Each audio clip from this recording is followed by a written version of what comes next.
Osiris. Count to 3.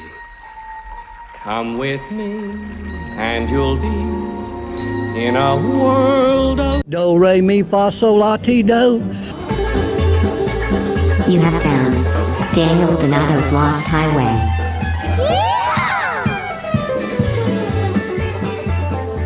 that lost highway. Howdy, everyone. Welcome back to episode 61 of the Lost Highway podcast, the podcast of all things Cosmic Country. This is brought to you by my friends over at Osiris Media. This road needs a place to go. Thank you for hosting the Lost Highway. Our friends over at Topo Chico keeping us hydrated both on stage and off stage. Here's an idea I want to share with y'all today, is that there is no such thing as days off, but there is such a thing as days less on. And I think it's a really big deal how we talk to ourselves, and it's worth a lot of awareness and time and planning and honest, critical discussion, because if your time off is just as important as your time on. So there's no such thing as a day where you truly do nothing. That's not a standard you're going to set for yourself, to where you truly do nothing. That's an insult to the amazing phenomena that is the human being, this very lucky stoned ape.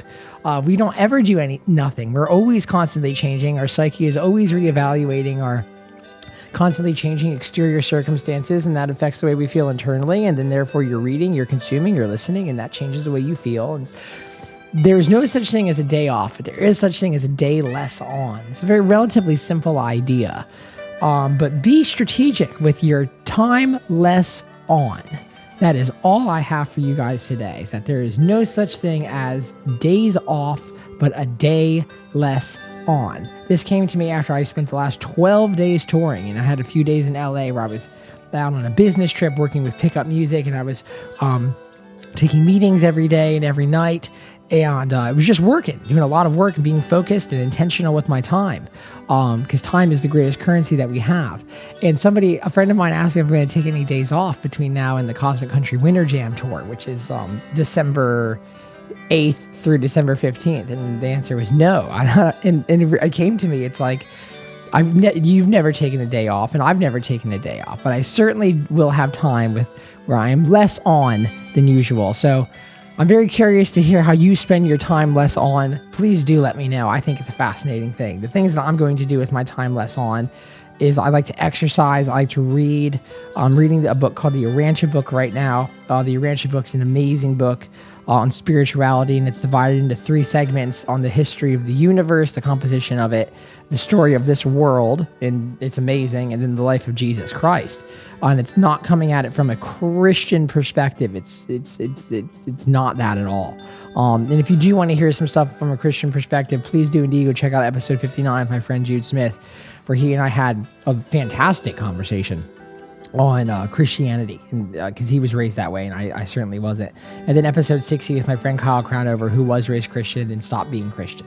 It's a very fascinating pairing of minds there. Again, my friends, no such thing as days off, but just days less on. And one more message for you, and this is a message from our sponsor, is if you are feeling that you are overwhelmed with work and that you do have, perhaps too much going on in your life, you're too stressed, or you're not at 100%, you're not attaining the things you want to attain, and there is something stopping you, go to betterhelp.com/lost highway and you will get 10% off. And what betterhelp.com is essentially, it's a counseling platform where you're speaking with licensed, smart people who have degrees, who know how to talk to people and how to process your problems from a psychiatric point of view and give you advice. And these are real professional people, and you're talking with them online, so you don't have to go into the office. Saves you a commute time. It's also a little bit safer than going into the office. BetterHelp.com/lost highway. BetterHelp will help you get the most out of your life and out of your mind, which is the most important instrument of them all, my friends. BetterHelp.com/lost highway. No such thing as days off, only days less on. My next guests today are Ryan Juliano and Pablo Morales. They are 2 very successful neuroscientists. They both have PhDs and they're incredibly intelligent men. And I was very honored to sit down and be able to ask them rather naive and entry-level neuroscience-based questions and concepts. I'm extremely fascinated to find the tie between learning and neuroscience and also the creation of music, both in a live and non-live setting with neuroscience. I think there's a lot of quantitative answers to be found there for rather qualitative, abstract feelings that music yields. One of my favorite podcasts ever, let alone one that I've had the pleasure to be a part of just listening to this one. You're going to love it. Mr. Ryan Juliano and Pablo Morales, everyone. Okay, this is fantastic. They always say if you're the smartest person in the room, virtual or not, be afraid. And I am by no means the smartest person in the room right now. This is quite fantastic to be in this thing. I recently, probably within the past year, I've gotten to the basic phenomena of neuroscience. I've been so obsessed with the concept of how does one learn? Like, why is it that when a 10-year-old goes to learn something, it's vastly different than when a 25-year-old goes to learn something, right? And how do we curate habits and self-awareness to help prolong our learning period? Right. And then you discover these really high resolution ideas that are, myelin and myelination, neuroplasticity, and time duration path outcomes, and how time also acts differently when you're dreaming versus how time acts differently when you're driving. And so I've spent a lot of time researching these ideas. And it's just immensely vast, man. It's unbelievable. And so you guys are, PhDs in this field. So this is such an honor to be able to speak with you guys. And I'd love to touch on some of these basic ideas, and then also just hear your opinions on where neuroscience is going and specifically how people who are in the world of music can benefit just from basic understandings of this. Pablo, we met when we were doing a guitar instruction. So this is really applicable to people of your demographic who are experiencing myelination before their very eyes by playing on the guitar and getting better. And it's just so unbelievable. It seems like it's like a quantitative explanation as to how humans are. Yeah. I think that's an excellent point regarding the last point you made about the quantitative explanation of how humans are. So first and foremost, actually, before getting started, since we're all here, I'm just going to briefly introduce myself for listeners. So my name is Pablo Morales. I have a PhD in cognitive neuroscience from the University of Oregon, and I like brains and brain-related things. So that's me. Related things. That is... That's the most fun and vast category I've ever heard. Yeah. And then Pablo, upon inquiring about doing this conversation, you suggested that our friend Ryan Juliano, who is here, also join in. So Ryan, feel free to introduce these Cosmic Country listeners. Sure. I'm Ryan Juliano. I'm a PhD cognitive neuroscience. I'm currently a professor of developmental psychology at the University of Manitoba in Winnipeg. Pablo and I met in grad school at the University of Oregon. While jamming, playing music together, we were in a cake cover band at one point called Tort. The hilarious thing about that is that, just to kind of provide a little bit of context, is that between myself, Ryan, and a number of our other colleagues who were also musicians, it was really strange insofar that between all of us, we didn't just have enough to form a band, but given our specific, I guess, musical related talents, it was not just any band. It was very specifically, we had exactly what we needed to form a cake cover band. So what variables needed to fully qualify a cake cover band? I think, honestly, in our case, I mean, we had the basic foundations of like a rock band in this case. So guitar, bass, drums, someone who could really nail like the cake, almost monotone style vocals. But I think the wild card, it really came down, Ryan? Eric, exactly. Our buddy Eric, who's like that special sauce because he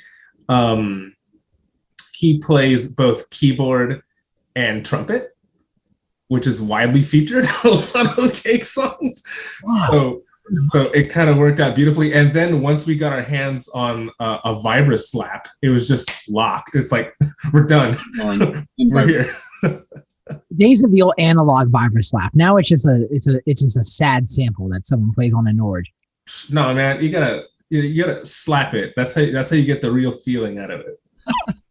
That is one of the most aggressive verbs that one could use in music, is to slap it, but it's so It's totally applicable, I think. But no, those it was super fun. We were jamming for a while as a Cake cover band called Tort. It was an effort. It was technically, I guess, Ryan, is it correct that it was like a charity effort? I mean, the Great Cover Up is right. Yeah, or in a charity for food banks downtown in Eugene, Oregon. Yeah. Whereby basically the goal was an event called the Great Cover Up, whereby grad students form cover bands to perform across a series of nights at some local venues, and the benefits, as Ryan said, go to local food bank charities. But I mean, I'm biased, but we killed it. I bet you guys did. I think it's the thing where you guys, in order to attain a social status of success, such as a PhD, you have to be good at what you do. And I'm assuming if you guys find meaning and intention in what you're doing, you're not going to do a half-assed job at it. I just don't get it. I mean, I think in a PhD program, you're constantly meeting people who are awesome at something else, and are really good at, one of our friends is an a cappella vocalist who is a cappella groups now and just winning awards and stuff, you find people that are dedicated, passionate about stuff. That's why I went to grad schools, to meet, people like Pablo, some of our other friends who are just really digging life, Digging life and finding ways to challenge yourself and fight those patterns of comfort that we find ourselves getting in, right? Patterns of comfort. Yes, absolutely. And I think Ryan brings up an excellent point, because say what you will, but getting a PhD and kind of like surviving through a PhD, especially in kind of like a STEM field, is not necessarily a trivial task. And regardless of what you're getting your PhD in, it requires an intense amount of dedication and focus and perseverance, and it is often like a struggle to get through it. And I think that and Ryan, feel free to disagree with me here, but like the sort of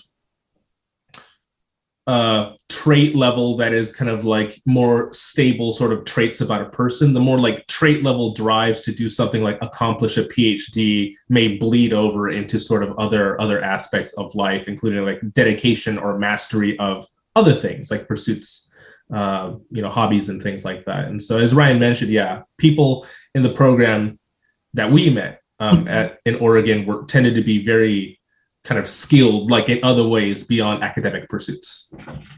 To be expected. And when you're referring to traits, are you referring to Ocean, the 5 traits of personality, mostly in the macro sense?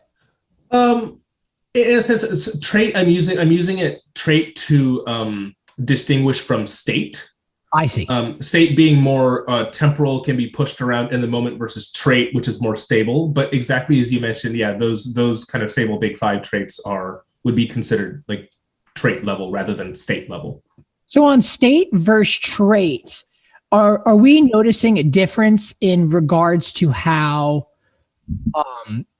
intention with action can have an influence on your current skill set? Because you're born with the big 5, more or less, right? Born with a hand of cards, right? So say you're high in trait openness and you're high in trait disagreeableness, but then you're also high in trait industriousness.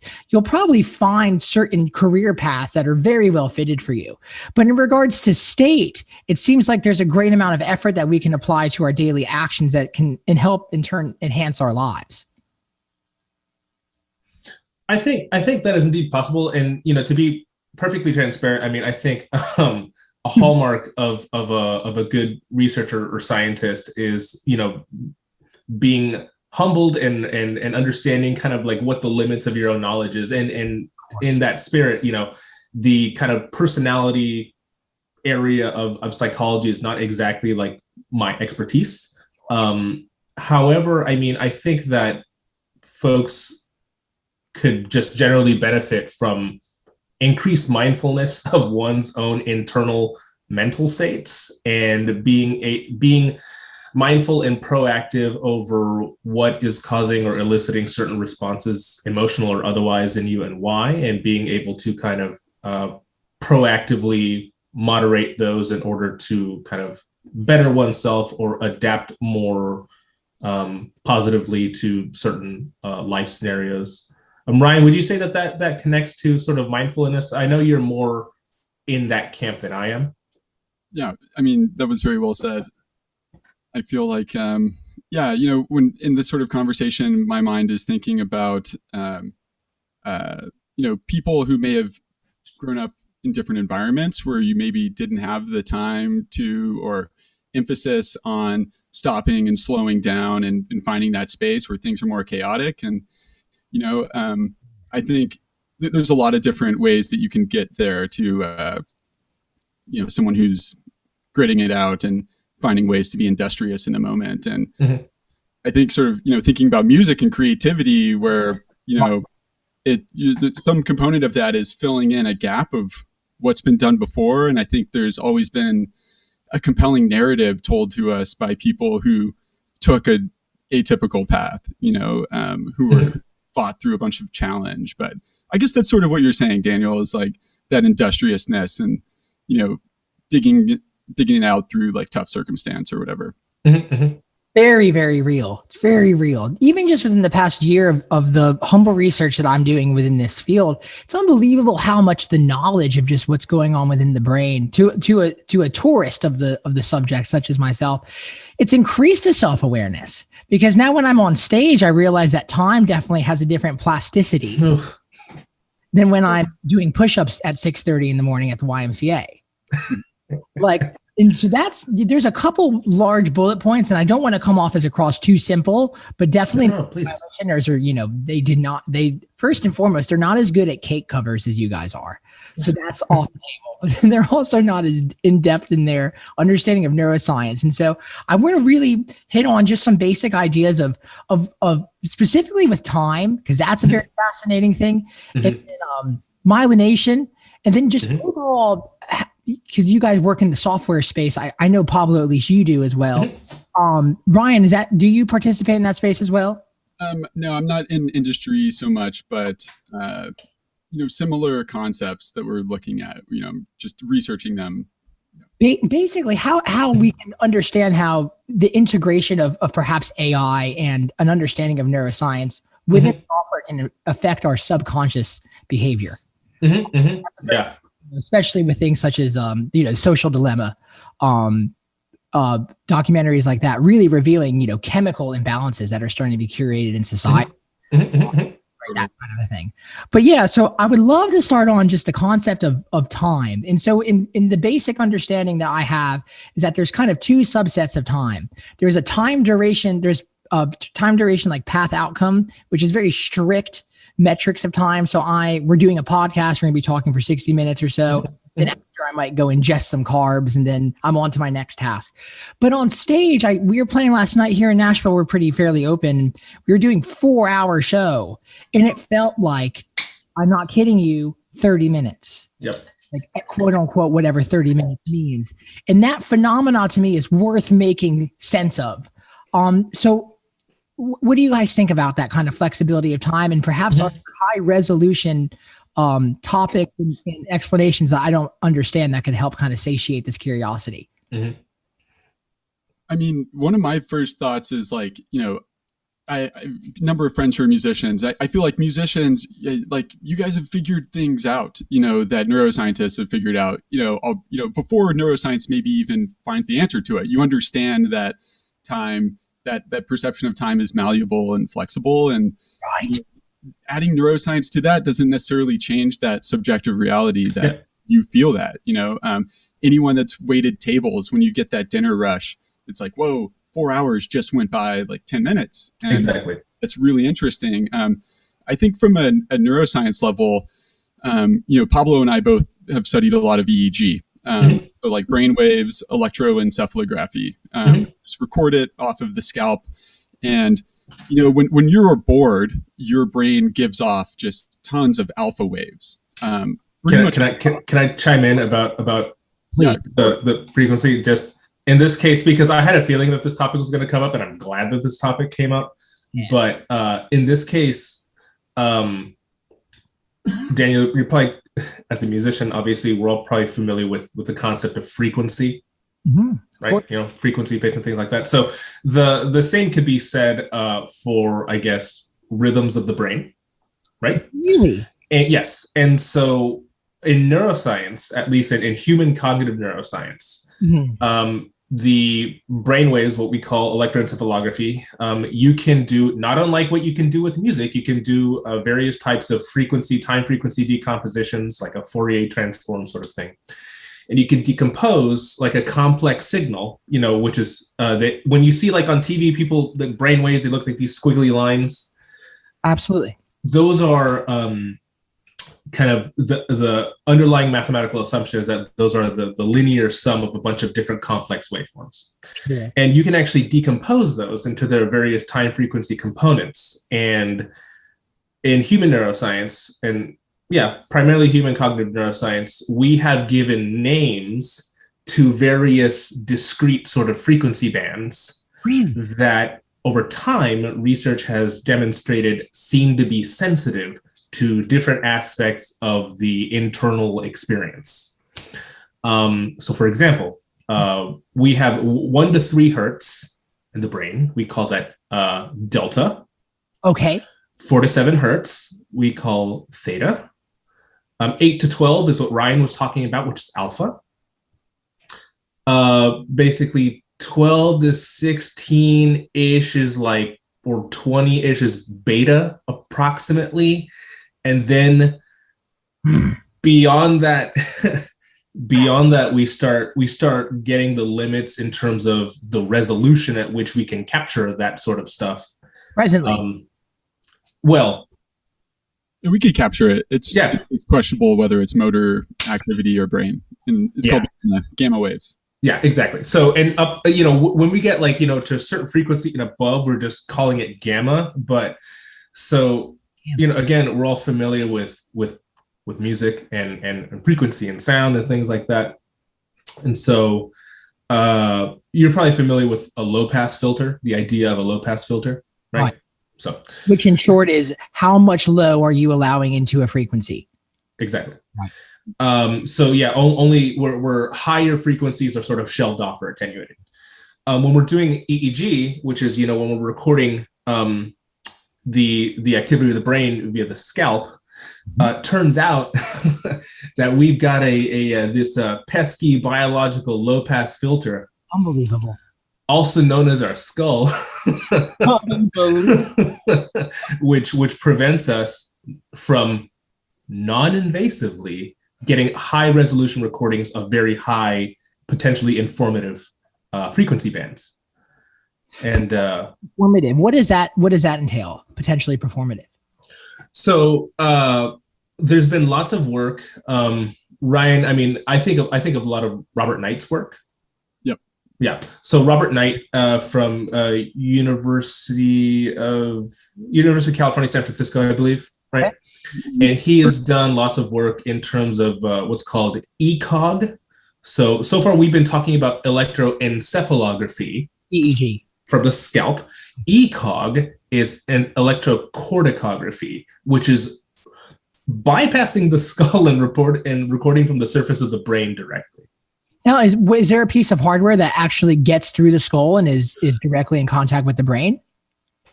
Put little silicone arrays on top of the surface of the brain, but the brain is just open at this point.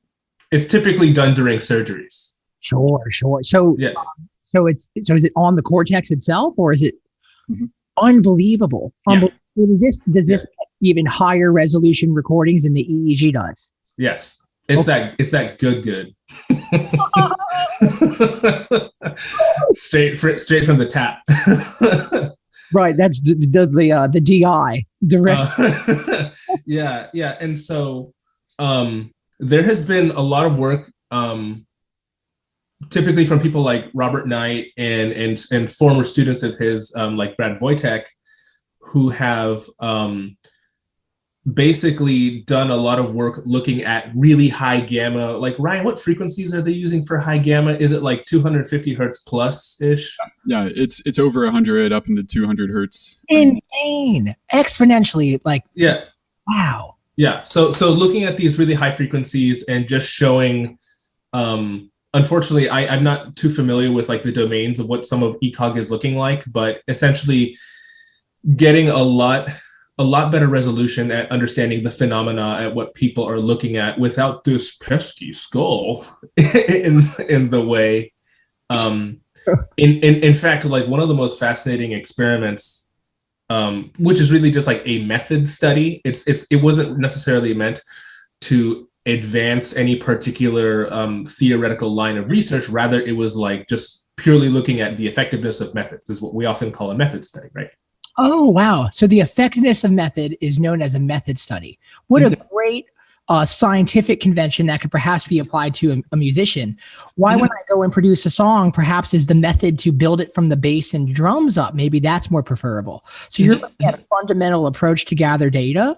And that's exactly correct. If that's correct, and then you see if there's variables that you can switch to enhance the result. Yep. Or even just to like fundamentally at a qualitative or quantitative level compare the effectiveness of various methods on whatever the goal is. In this particular experiment, it was done by Brad Wojtek. He actually had people. This is, I mean, it's so nuts thinking about it. It was because it's so fortuitous that you're able to actually do this sort of method study. He actually had people that had a hemicraniectomy, meaning that they had half their skull removed. No shit. Oh my. Typically because of some brain trauma where, the unfortunate thing is that if you have like severe brain trauma and the brain begins to swell in an enclosed skull, there's only one place for that swelling to relieve itself. And that's through the bottom of the skull called the foramen magnum. And if the brain begins swelling that way, it's just going to put pressure on your brainstem, which is where, lots of vital autonomic human function is concerned, and that will kill you in many instances, right? There have been instances of people who get in accidents. I think there was a skier who this happened to. Brain trauma, they weren't able to do that in time, and so on and so forth. So people that had a hemicraniectomy, because if you remove a substantive part of the skull, the brain can swell out that way and relieve the pressure from the foramen magnum of the brainstem. Does the inflammation of the brain ever settle in time, or does it just stay swollen up until the maturity of the life? I assume it would come down. My friend just had this surgery. My drummer in our band, he just in the back of his neck, he has a rather large incision. He just had this surgery. It's in his recovery time was fucking insane. I mean, it was just a month, and now he's playing drums, which is awesome. Intensive, unbelievable. Just commenting a slight deviation, just on the magnificence of the brain. What a wonderful tool it is. It really is. And so he had within the same people with missing half a skull, and people with the other half of the skull intact. So there was this comparative method study to straight up, like in the same people, compare like the quality and resolution of the data that you can get by recording from the surface of the exposed brain, but also from the analogous sites from the scalp. Right. So you can compare. It's like, look what we're losing by doing this. Look what we're gaining by getting that. Right. So really fascinating stuff. But I realized that I have gone on this long tangent. I totally bring this back to time perception.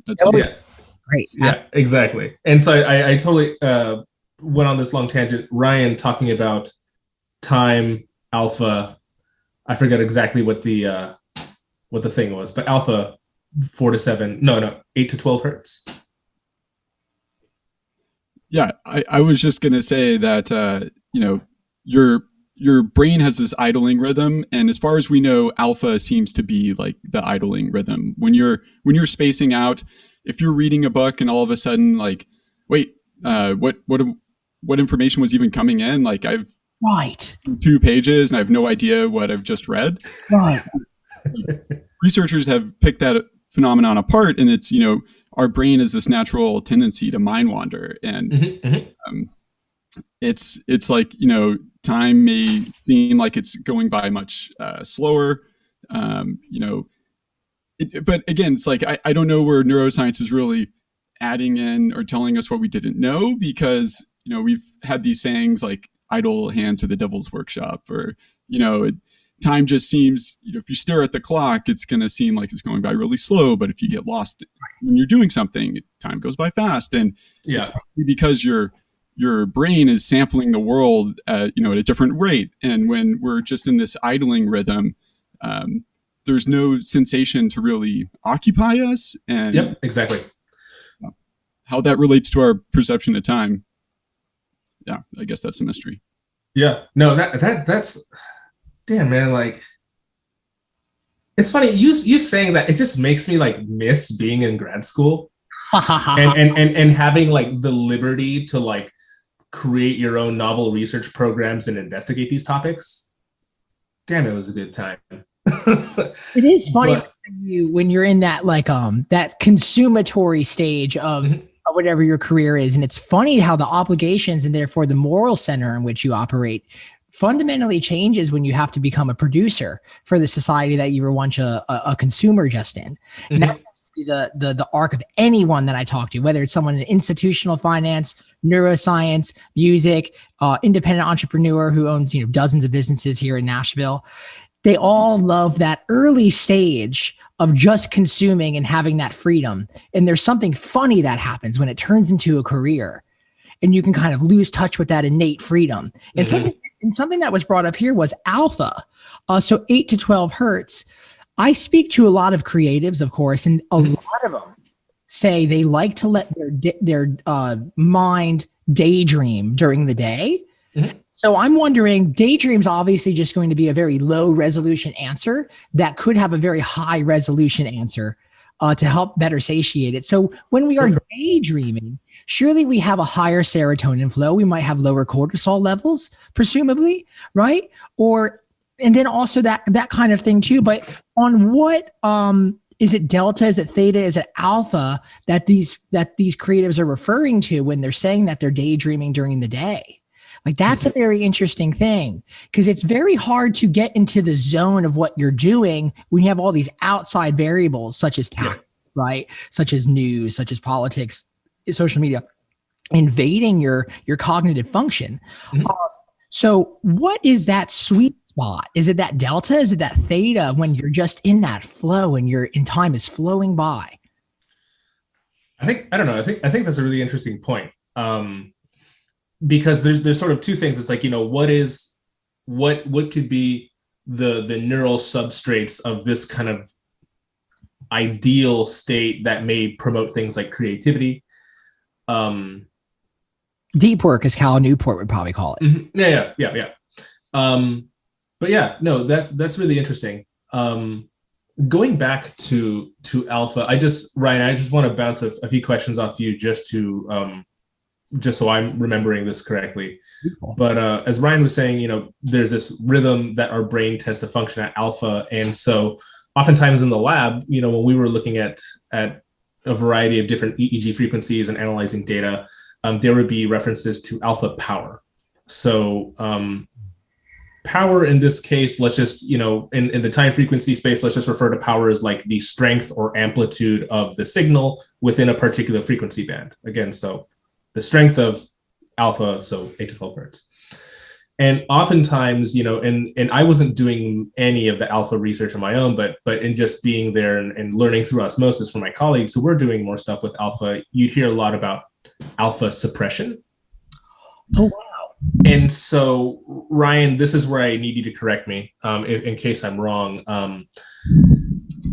As you were saying, alpha, like during idling states or during mind wandering states, you might see like an increase in alpha. In fact, wasn't it the case that like we can tell if participants are getting tired or falling asleep in the booth if you start seeing alpha rhythms? What?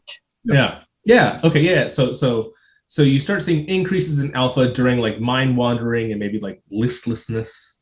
But if a person is focused in, zeroed in on a task, especially like one that is cognitively demanding, you see this alpha power reduction or suppression. Oh, and theta seems to take over most of the. Oh, so it's an alpha versus theta. That's one way that things can be simplified for sure. Where alpha is like sort of an internal state where you're sort of like swimming in your own brain and whatever your brain sort of default mode is. Wow. And then theta is when you select something in the environment. And theta is something that really comes online a lot. It's been studied a lot with meditation and mindfulness training. Mm-hmm. So like when you are in that like monitoring your awareness, thoughts are arising, you'll see a frontal midline theta signal right from this area of your scalp above anterior cingulate cortex. You probably see a lot of medial prefrontal cortex being activated at the same time. But that theta rhythm has been studied a lot with in terms of. Ooh, I'm buying that poster. That's great. This is a lateral aspect of the brain, but if you imagine the midline, it would be around here. Yep, and then projecting up to the scalp. Here. But yeah, so like there's some really interesting music neuroscience work that's been coming out on theta, and basically, when an audience is in training to a band playing or performer playing, you're in training to the low frequency rhythms of it, the 3 to 7 hertz rhythm. And that theta is 3 to 7. Yes, yeah, that range of. And what's interesting is a lot of natural phenomena occur at theta, like speech, when people are communicating to each other in sentences, a lot of animal communication and gesturing. So some of the neuroscience on this has brought in non-human work with birds and bird song. And I think a lot of times when we think of the neuroscience aspect, we really think about these uniquely human parts and forget that birds, whales, alligators, elephants, all these different creatures, like music is foundational to survival and identifying your groups and people, like, if someone reproduced a song incorrectly, they might be, from a competing tribe or something like that. So, in a lot of ways that this theta signal that we use to select music is probably an intensely ancient primal thing that we're bringing in, Just like the explanation for, with nervous systems and serotonin distribution within, very old crustaceans that are very similar to be found within humans, right? Innately, if you have an animal that has better posture and is operating with a larger reach, rather like a wingspan, that's going to be presumed to be the more dominant, successful trait generating creature. So that seems to be another similarity that we're finding. Very interested in these patterns that apply to all forms of life here. And neuroscience seems to be a really friendly gateway into that realization. Yeah. Wow, man. So theta is where language happens. What's very funny about music is that I'm sure you guys can relate to this, and I don't want to oversimplify things, right?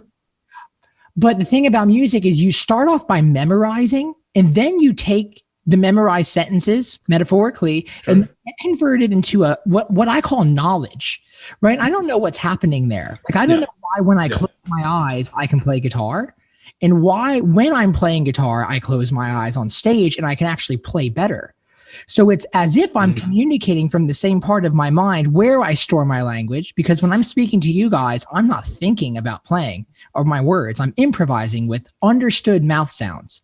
And then when I play with guitar, I improvise with understood scalar tones. Right? And so there has to be a pocket in the brain where that's happening. And so what we're suggesting here is that's a theta phenomenon. Yeah. Wow. It is indeed possible in that case. Like for me specifically, like in terms of when detailing these various kind of like time frequency, like named brain rhythms that are, and again, these, mind you, the ranges of these frequencies that are often named or referred to in cognitive neuroscience, they are arbitrary frequencies, like arbitrary ranges. Right. It just so happens that these ranges of frequencies seem to be selectively pushed around by different types of factors. In my world, in the research that I did, I lived more so in the theta camp. Great. However, studying different things that are actually kind of relevant to what you were saying. namely in the idea of learning, of when you have something down, or perhaps in the case of musicians or guitar players, under your fingers, so to speak. Right. Which is interesting because you've probably heard the idea of the idea of reinforcement learning. Yes, indeed. In a bullet point understanding, perhaps we could explain what that is to listeners who aren't familiar. Reinforcement learning, basically learning something initially through trial and error, and then being reinforced for your successes until you have kind of learned the thing that you're attempting to learn. Like, so for example, in reinforcement learning, if you look at animal models like mice, cocaine, right? That was the B.F. Skinner trials. There is some operant conditioning going on there, but in typical reinforcement learning, like there may be instances, which is also like classical conditioning sort of thing. Sure. If you look at like the underlying neural activity, you're probably familiar with dopamine. Yes. And dopamine in this case is a very kind of typical neurotransmitter or neurochemical that is involved in the reinforcement learning process, oftentimes related to rewards. And so typically what you see is that there is some sort of unconditioned stimulus, like, a bell, and then something gets a treat, the animal gets a treat. And in response to the treat, there's dopaminergic firing, like those neurons are going off. And so and slowly but surely over repeated instances, that dopamine firing stops firing at the treat and starts firing at the now conditioned stimulus that predicts the treat, the bell. So that is, when learning, like simple reinforcement learning has happened, you see that propagation of some sort of neural impulse signaling, the desired event propagating from the outcome of the event, the treat, back to the thing that predicts the desired event. In this case, like the bell or whatever. The same case basically happens in humans with a variety of different tasks. And so let me be clear. I'm kind of providing here like a sort of like hypothetical high level example, but what I did a lot of was looking at the EEG and brain signatures of kind of performance monitoring and kind of bad, subjectively bad versus good sort of performance monitoring. So, for example, I did a lot of stuff looking at decision making and like what's called like neuroeconomics. And you could have people do these gambling tests that are essentially like slot machines, right? It's like, hey, there's a known probability that you're going to win on this time. Do you want to place the big bet or the little bet, which you could, lose a lot or a little money respectively. When people lose, they get that feedback that they lost. There's a very specific brain signal that comes out. What does that happen in the brain when you lose and or screw up? Where is that happening in the amygdala? Is that where the fear center? It's possible, but like as Ryan was saying previously, in some of this research, and it's funny. There's a paper that I would always refer to by William Gehring from 2001 or 2. Anyways. Okay. The medial prefrontal cortex and the rapid processing of monetary losses and gains. That's the title of the paper. But in the paper, as Ryan was saying, there's actually a diagram, because with EEG, one thing that's really kind of foundational of EEG is that EEG has excellent to the millisecond temporal resolution of when something occurs, right? In contrast, it has very, very poor spatial resolution where something occurs. I see.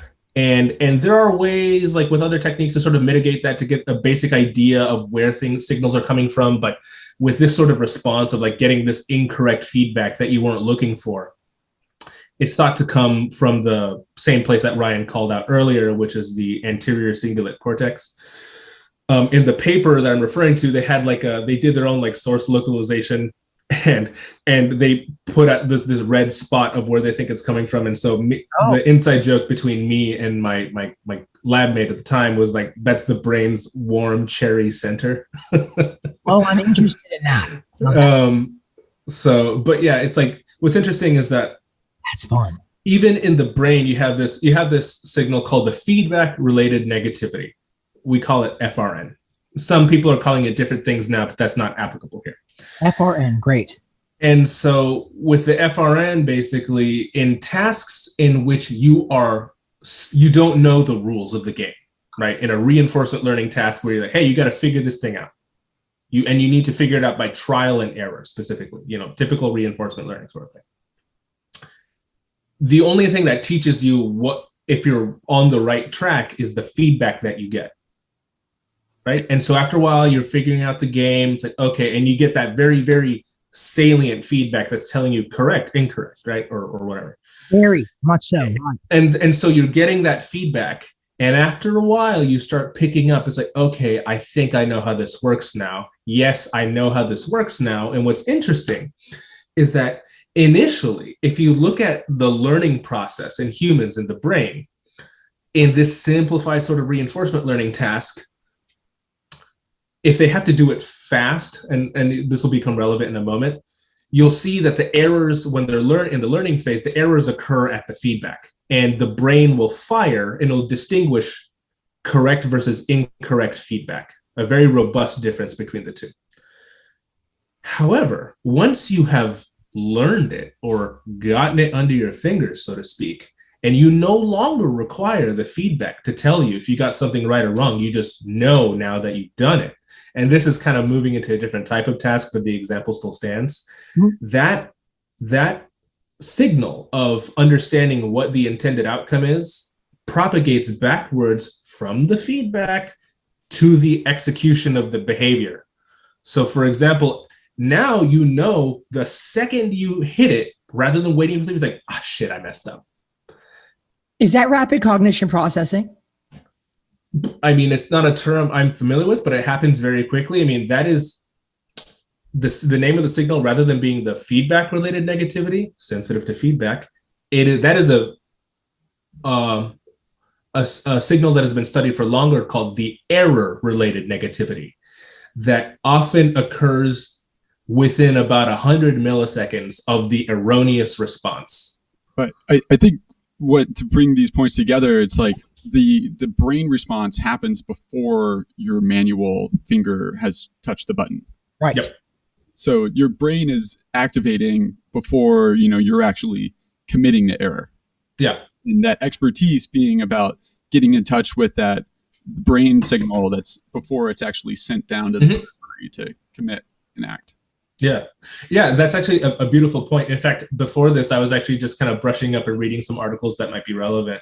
And there was one where they recorded EEG from piano players as they were performing.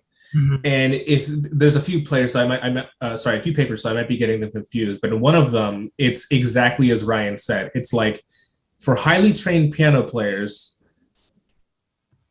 even before they're about to hit a wrong note, if they're playing rapidly, before the literal commission of that note, you start seeing this difference, like about 100 milliseconds before they hit a wrong note, but not before they hit a right note, before they hit a wrong note, which is really interesting. So you hear people talk about on social media how there'll be a 99 positive comments and then one that's bad, and then we pay attention to that. Are we finding on a neurological level also kind of the same value center reflected as well? Oh, dude. I mean, that's my wheelhouse to an extent. I mean, more specifically, okay. So more specifically, like I said, I studied neuroeconomics, and the core of your point is the degree to which we may selectively pay different amounts of attention to good versus bad things. Mm-hmm.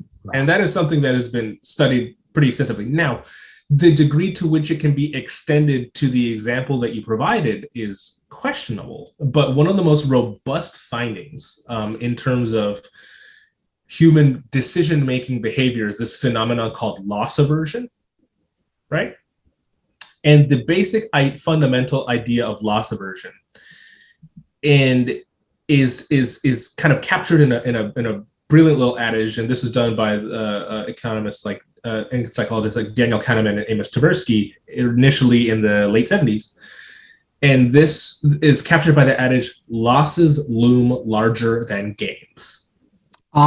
Worded differently, if we're talking about something like money or a quantifiable good, human behavior seems to suggest that, let's just talk about money, it's the easy example, that losing $100 feels more bad than gaining $100 feels good. What this suggests at the underlying principle, and this goes into like some of the behavioral economics work, is that what we in economics, what is typically referred to as like the satisfaction or benefit that people receive from sort of choices is utility. Okay. That we have asymmetric utility functions in the gain domain versus the loss domain. For the loss domain, the disutility or badness drops off very steeply compared to the more gradual climb of gain. So go ahead. That's, because there's a stock market euphemism where, the stock rises up the stairs and then falls out the window. I haven't heard that. That's actually really brilliant. And so it's a similar pattern on a macro, very low resolution level of seeing that same thing. Even when the loss has happened on a physical level or on a monetary level within a stock, it's disproportionately faster when it falls than when it rises, unless it's GameStop. Yeah. And I don't know. It's like, and to that extent, I mean, I feel that that your point of like, or rather the point of whether or not losses, bad outcomes versus good outcomes are more salient, even if they're like fundamentally equivalent in some instances, it rings true in a lot of cases. Like, for example, when Ryan mentioned, we were to this cover band tour, I remember all the good times we had, but one of the most salient memories is flubbing a guitar part on stage. I was just going to mention that. I play with people all the time and record with people all the time. And the thing that they always, hey man, good job, good job today. Yeah, but I messed up that one bar. Why is that such a thing? So is this ultimately us being aware of perhaps our inadequacies on such a neurological level in hopes that we just have survival? Is that right? How do you answer? It's possible, right? I feel like it's likely that, when you're playing well, you're just so lost in those moments. And then when you flub, it pulls you out of the moment. And that just feels qualitatively different, Damn, that is a really awesome point, right? Yeah. Really is. And the degree to which, for example, in my lab, I did lots of the decision making stuff. Other folks did lots of sort of more high level, like top down intentional, what's called cognitive control, and how we can recover from distractions and things like that to stay on task. And Ryan, would you go as far to say that like playing a wrong note, even if it's like done on your own being so endogenously induced, playing a wrong note is like a form of a distraction that just like breaks a flow that you're in, and you have to we had to recover from it? Sure. I mean, I think that's probably the definition of a wrong note, is that it has broken the flow. Yeah.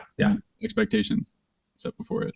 The concept of expectation is very funny because there's an egotistic value that's tied to any projection of an expectation, but they're not usually sound in their assignment.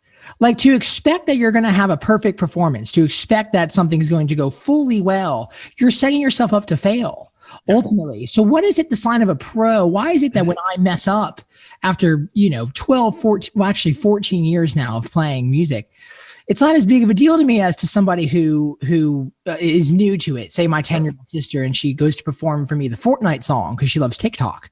And she really, it really disturbs her when she messes up. So are we over time, can we become almost calloused to failing? And is that a sign of neuroplasticity in the fact that we're actually, our brain's changing to learn to fail? Is that perhaps a good thing because you're going to fail always?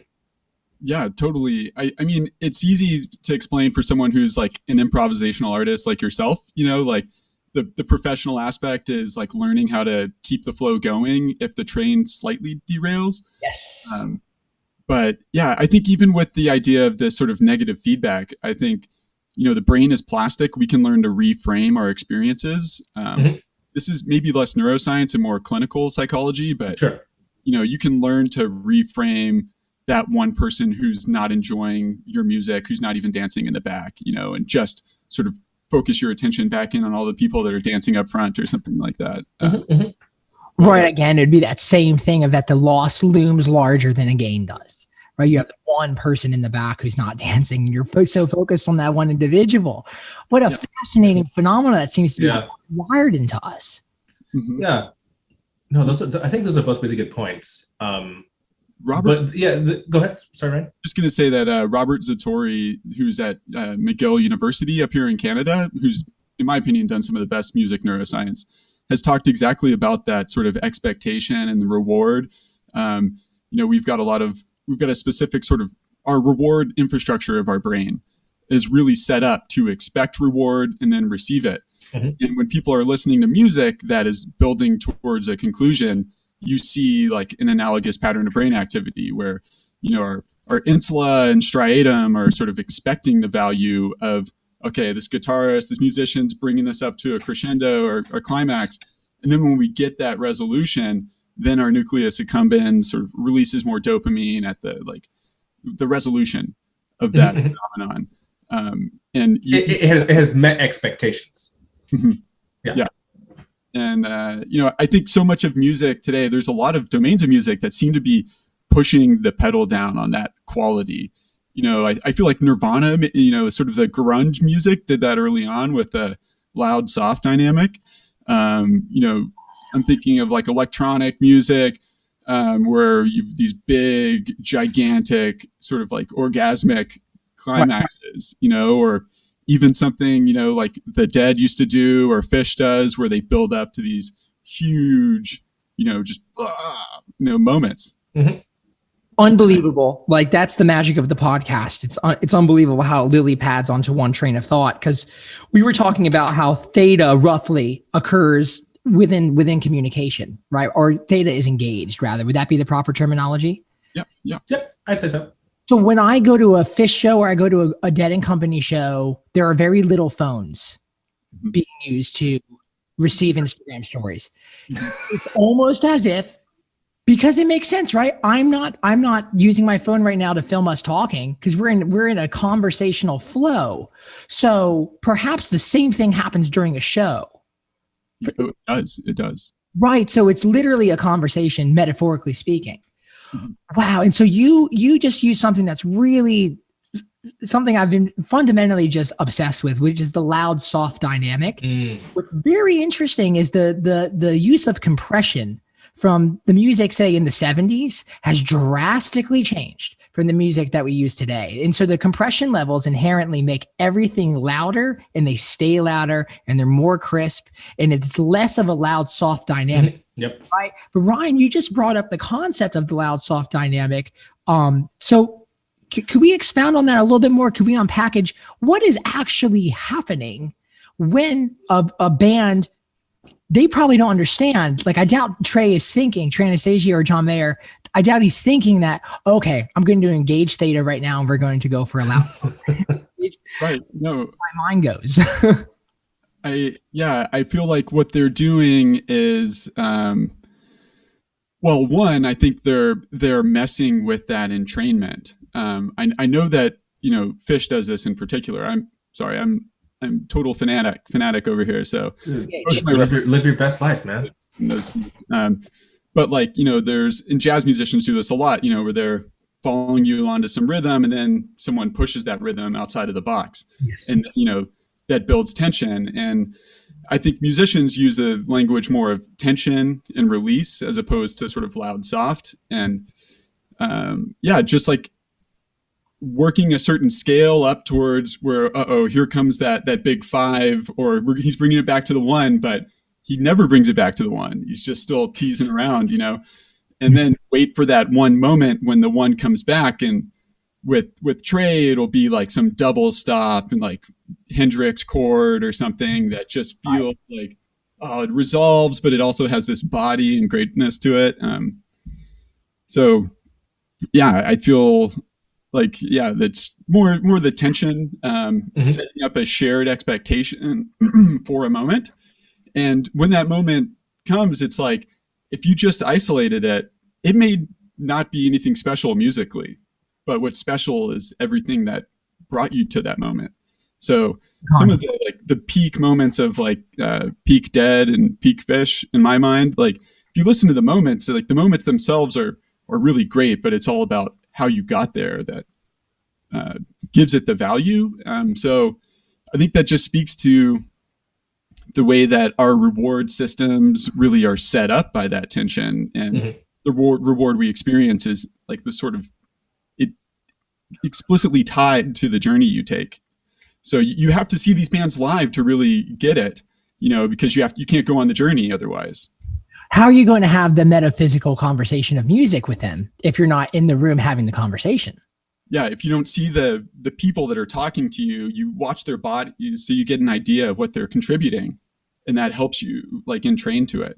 Right. So our inherent rapid understanding of body language, right, and how that's tied to the serotonin, to serotonin release, that's something that's also being presently consumed when you're in a live performance as well. How's that man or woman standing or undecided, whatever?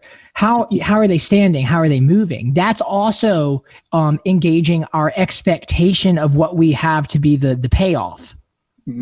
Unbelievable. It's like when I used to play World of Warcraft and you got to like level 70 paladin, you stood like the beast itself was a different creature. Like the RGP, it's unbelievable. I'm sure there's just, I can't imagine that there aren't foundations in neuroscience that are being applied to the digital world that we're living in now. Like, yeah. Crazy. It's interesting. Wow.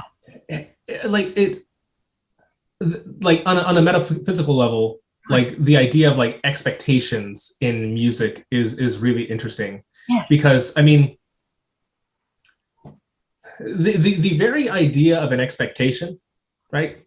That is something that you expect or anticipate or in some cases even want to happen, also beget the idea of, or the possibility in which expectations can be violated in some way. And in some instances that can be, as Ryan was saying, but he never brings it back to the one, that can be something that is like it in when all things considered, like an even greater experience. But yeah, it's just interesting about thinking about expectations in the context of music, and kind of like these very, very naive like thought experiments that I've been having is like, the degree to which different types of musicians or musicians who prioritize different things have different expectations, where the same thing may be experienced by two different types of musicians, but in one instance it is an expectancy violation for one person, and the other it's not.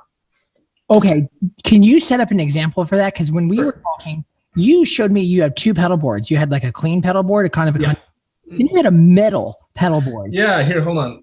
So it's funny, like unfortunately I can't contribute too much to like, I did listen to a lot of Fish like early in high school, but like I can't contribute a lot to the like my pedal board that I'm messing with right now. One sec. This is a straight up like death metal pedal board. It's all black too. It's perfect. Oh, yeah. It's so depressing. It's perfect. Even a black tuner was a crap. Great attention. Yeah. I try. Yeah. So yeah, this is basically, I've been playing a lot of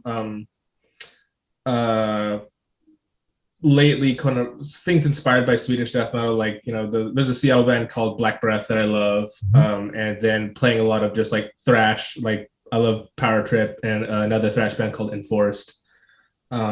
Anyways, so beautiful board. But yeah, it's my baby. But yeah, no, expectations in the context of music is really, really interesting because, for example, we were talking about wrong notes earlier, or messing up on stage. Right. like if you drill down to it, what does messing up mean? And as I mentioned, you have an expectation that you're going to do one thing, or the sounds you're producing are going to fit into the larger musical context in one way, but it doesn't, right? And the degree to which different people might respond differently to that is interesting. Very much so. So the kind of naive thought experiments that I've had in my case, the naive thought experiments I've had have been, well, because it's been shown that, there's actually some funny studies where they're looking at, recording EEG from the brains of, let's say, people who play piano, but people who play piano expertly versus people who have basic familiarity with piano, or maybe even non-musicians. Ooh. And they're actually performing, right? So they're performing on a MIDI keyboard. They're performing some basic melodies. Mm.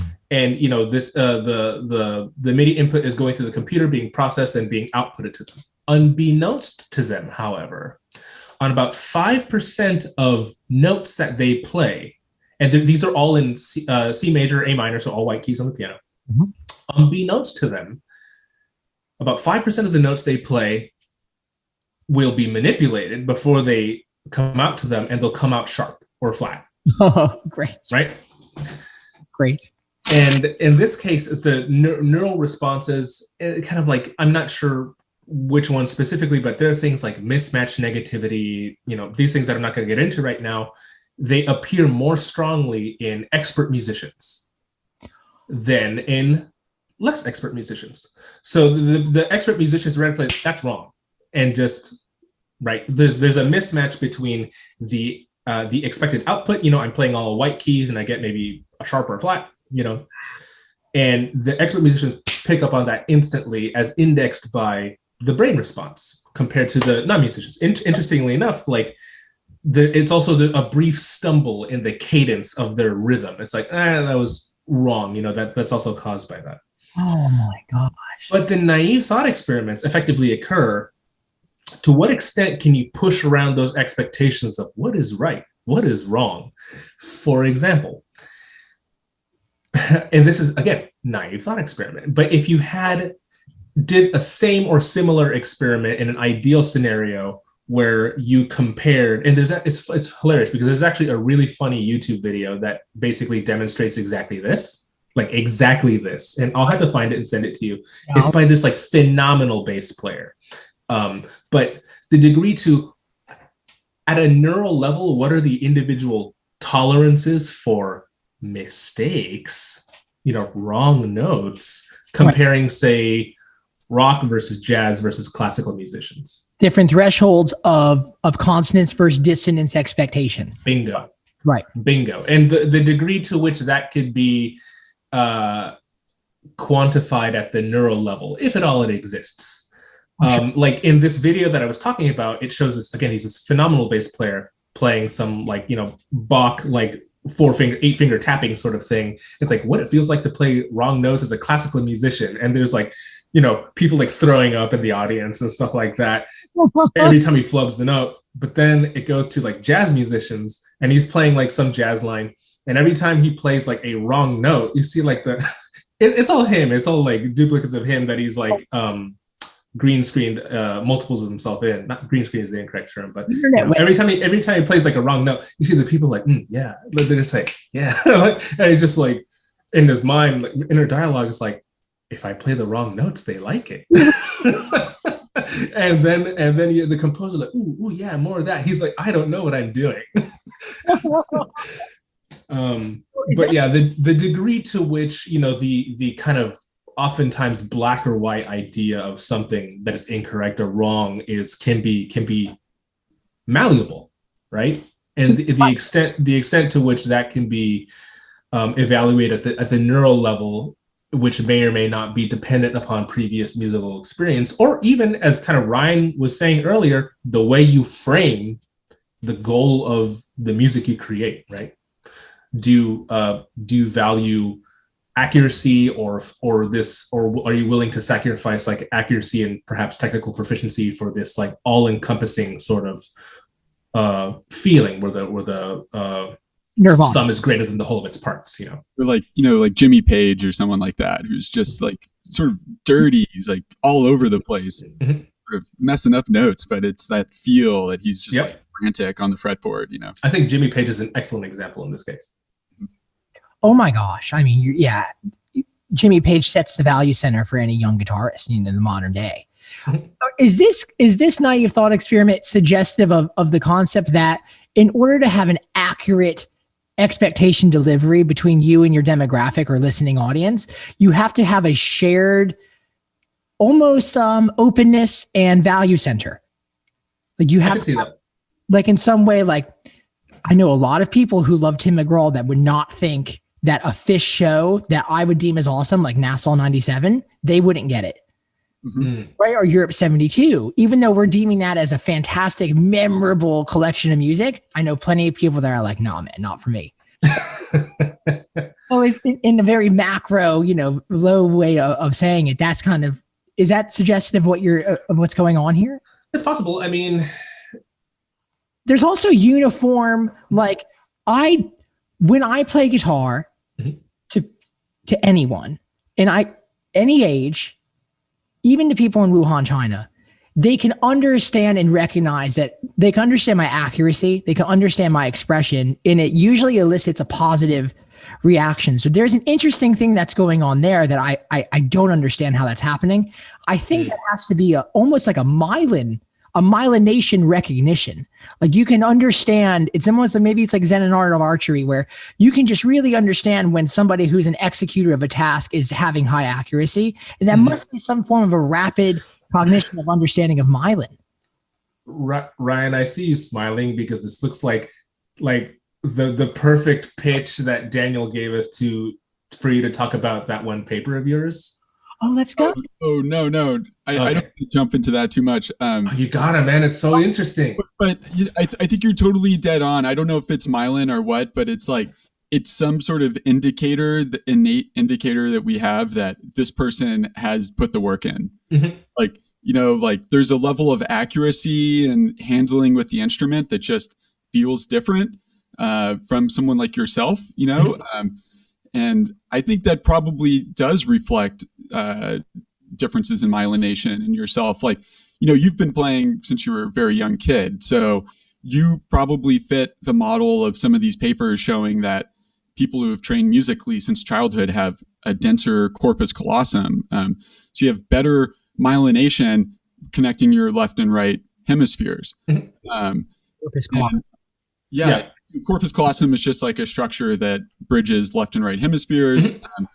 And who knows why that is, but it might just I don't be have a brain here. of multiple hands at the same time. Theoretically, people talk about like ideas passing from one hemisphere to the other. I don't know if we've really seen that. Mhm. But so this paper I was on that Pablo referred to is basically studying people who speak a tonal language like Mandarin or Vietnamese. There's higher incidence of perfect pitch in people who speak those languages. And if you look at their brainstem, it's that their brainstem is actually tracking the frequency of pitch better than people who don't speak a tonal language, because they have this their whole life. Whether a pitch rises or falls conveys different meaning. So the same syllable ma, if you say it ma or ma, could mean mother or could mean donkey. So you have to be really careful. So anyway, Your mom's Jewish, like mine. I'll call your mom a donkey. She would not like that. That's not how. So it's like, there's multiple levels to sound perception. And when sound comes in, our brainstem literally is like sort of humming, vibrating at the frequency that sound is vibrating at. So those sound vibrations get preserved all the way up to our brain. And then even our brain our neurons fire at rates that are correlates of the rate of that sound. So it gets me in sort of like a big thing, like as a bass player, like, music perception isn't totally just our ears, it's somatosensory. Our bodies perceive vibrations. Mm-hmm. And when you see live music, it's a somatosensory experience of like those like Pablo's at a death metal show and the palm mutes are like slapping you in the face, they're violent. If you're at a show and Mike Gordon drops a bass bomb, it's resonating through your whole body. So it's traveled way farther. Sure. It's funny, Ryan, what you mentioned, it segues nicely into, it's something I haven't thought about in a long time. Oh, great. But it's funny. So there's the idea of at these various shows or listening to various types of music, or even, and not even just listening to various types of music, but when, like, Daniel, I'm sure you've experienced this. You probably listened to music fundamentally differently. Yes. From the time before you started playing music to after you started playing music. And it's still an evolving Sure. approach. It's very MC. Yes. Yeah. And so that kind of, to me, the way I've thought about it is like one of the things that was very early on for me that I began noticing about myself when I started picking up guitar, then likewise started noticing things in music that I perhaps had not noticed before, is the degree to which, you start isolating different instruments and seeing kind of the interplay between them rather than just listening to, the forest. You're now looking at the individual trees and seeing how they compose the forest, right? And that happened to me when I started playing guitar, like, oh, this bass line interacts with the guitar in this interesting sort of way. And sort of that's interesting because it just reminds me, and this is kind of a conversation that Ryan and I were having earlier about, one of the most, and Ryan, please correct me if I'm wrong here, but like the foundation of the field, cognitive neuroscience, which technically began at the University of Oregon, it was basically founded upon initial experiments on selective attention. Right? The degree to which we can willfully deploy our attention to different things in the environment. And initially, to provide initial context, some of the initial experiments, at least as far as some of the experiments were concerned, involved the dissociation between in physical visual space of attending to something you are not looking at.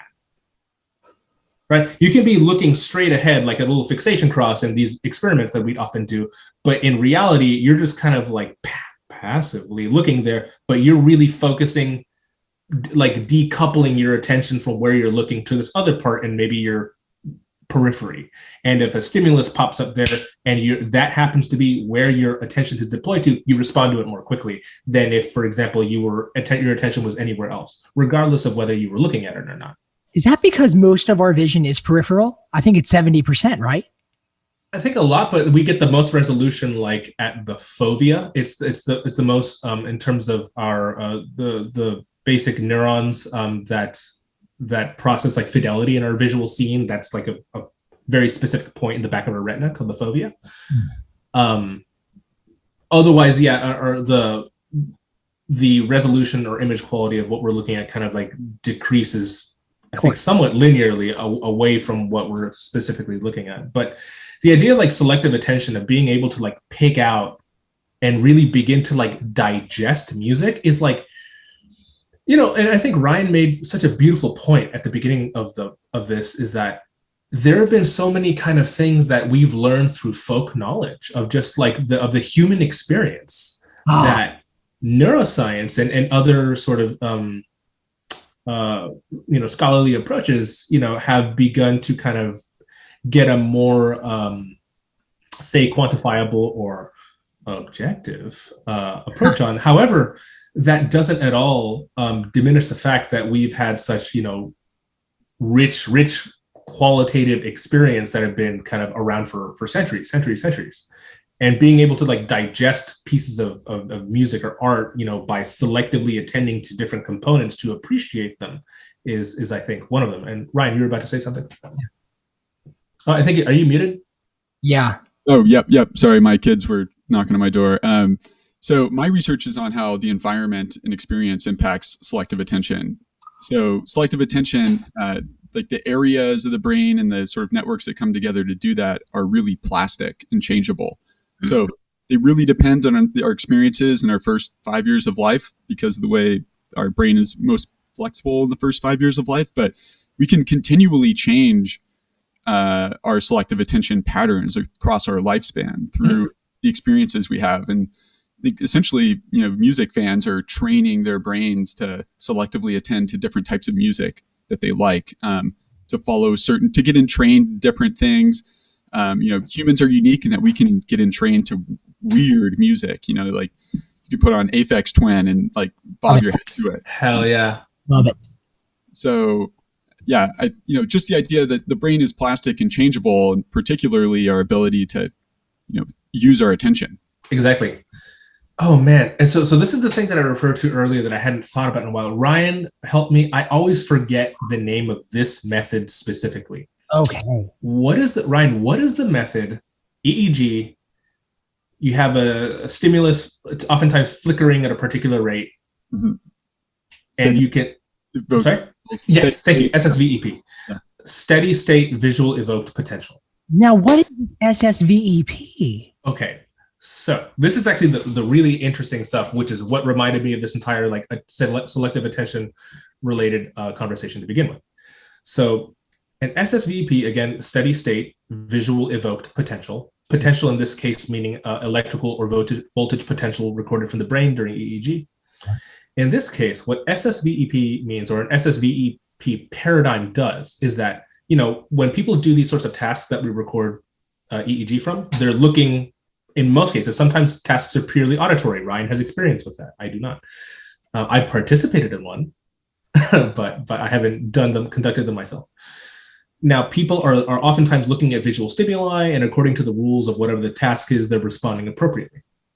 With SSVEP, it's a method that is designed to effectively tag.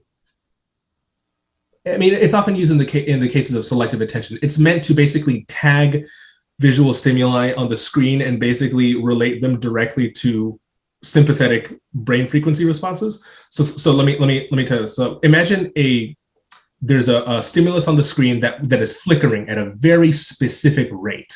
Okay. Right?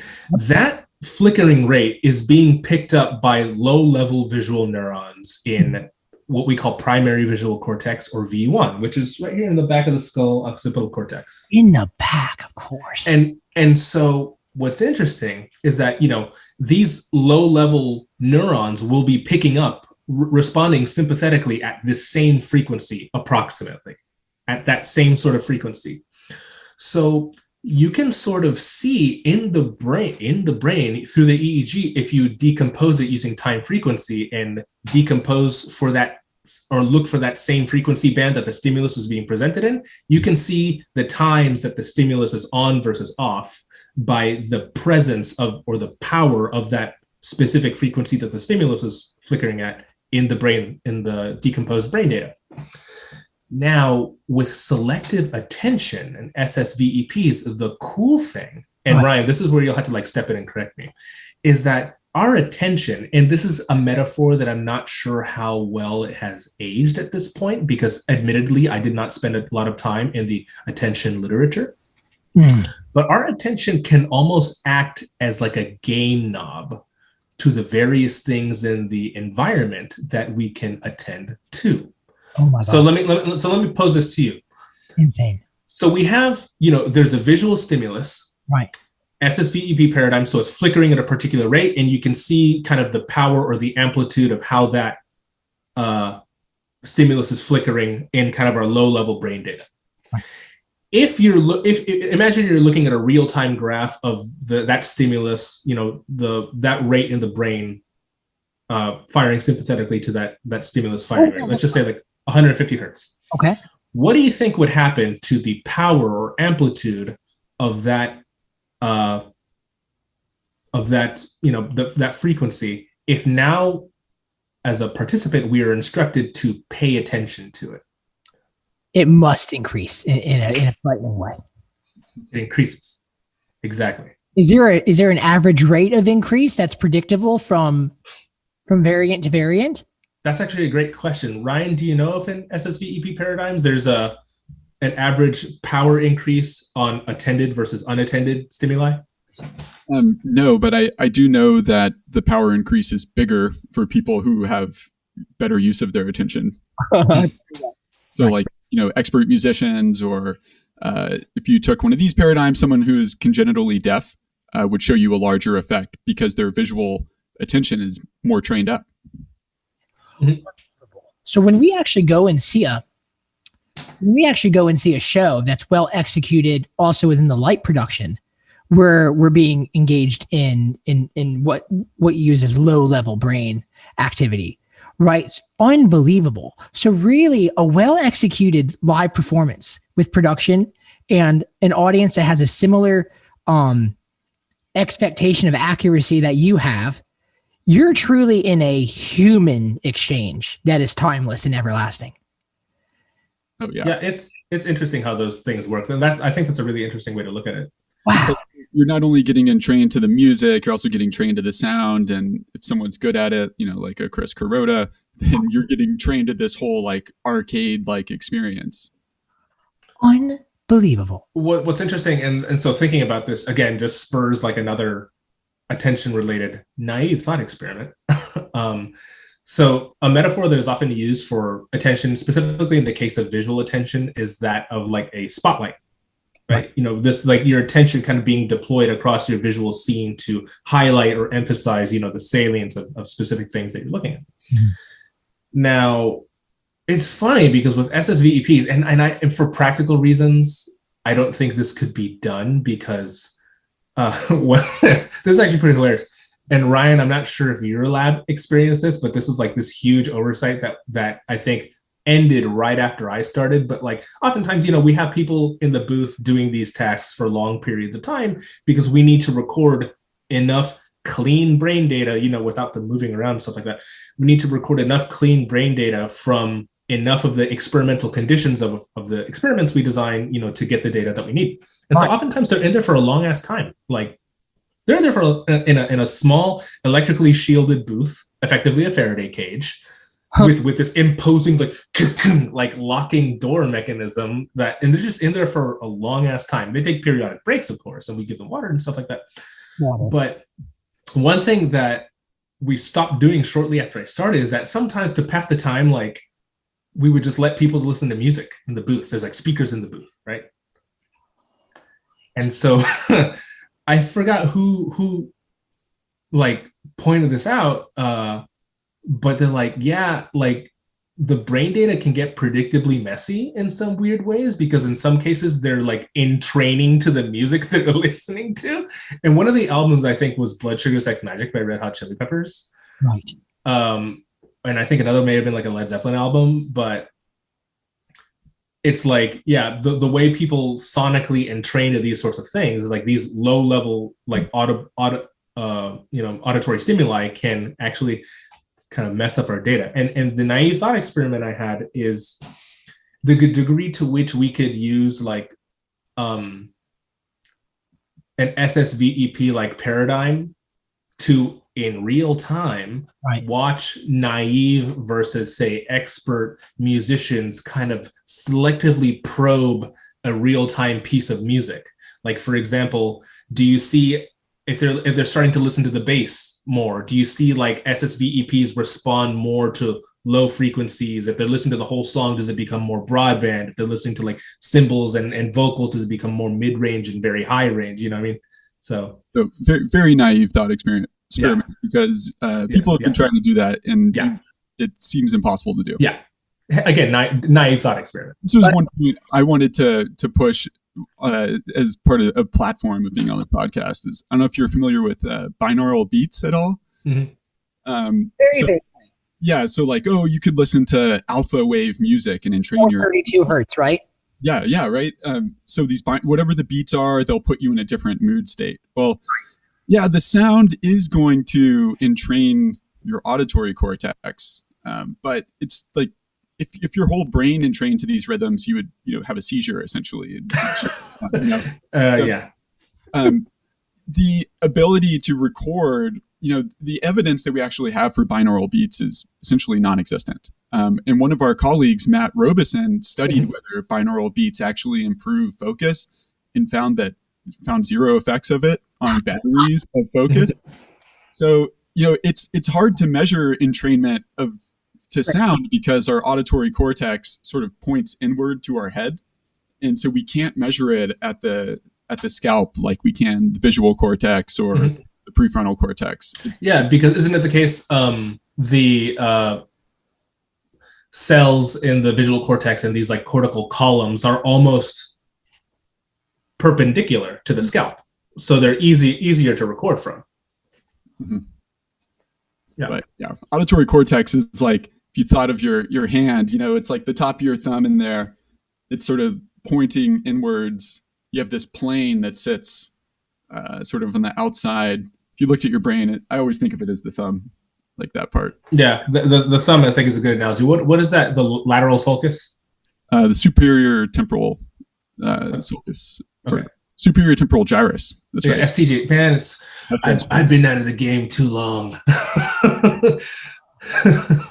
So it's interesting. So I wonder if this is very low resolution and macro, which I at this point, I don't have to qualify my perspective, right? Because don't worry about it. But yeah, so perhaps it's the kind of a thing where you hear, I have several friends that are, personal trainers in incredibly amazing shape. And I find a lot of similarities here between music and working out. And so mind-body connection, right? And so in the reference into music, we were talking about maybe perhaps mind specific part of an audio track connection. Oh, that snare sounds good. Every time I talk to a drummer, the first thing they say is, oh, listen how good that snare. It's a 1970s leveling. I'm like, I don't give a shit about that snare. Yeah, dude. So perhaps the binaural beats is that thing too, is maybe the people that are listening to binaural beats to meditate and to relax, they're just focused on the act of relaxing more. And it's not the actual sonic effects of the music, because we've proved through naive thought experiments that they're non-existent. Is that accurate? Yeah, totally. The placebo effect is a very real thing too. And the non-SIBO. Yep. Sure. Yeah, exactly. Yeah. So, I don't want to harsh anybody's placebo or non-SIBO, whatever, whatever works for you, engage that practice, that convinces your body that you're doing something, or convinces you. Yeah.